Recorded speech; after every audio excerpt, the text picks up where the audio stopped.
Grabe.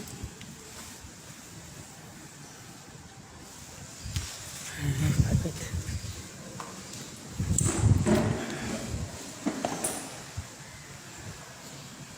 Grabe nga ano.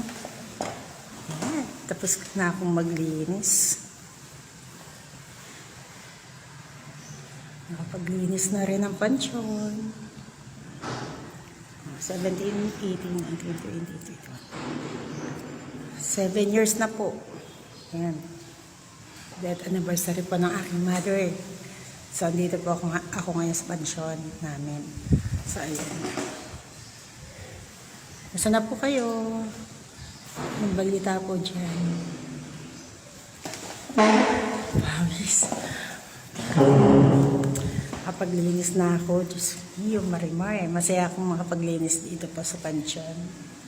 Alam mo naman, kahit wala ng ating mga magulang, kailangan patuloy pa rin po tayong magmahal.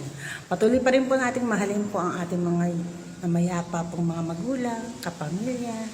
Huwag po natin hayaang makalimutan po natin sila. Ako kasi po, never po nakakalimut. Kasi pong picture po na yan sa baba, nasa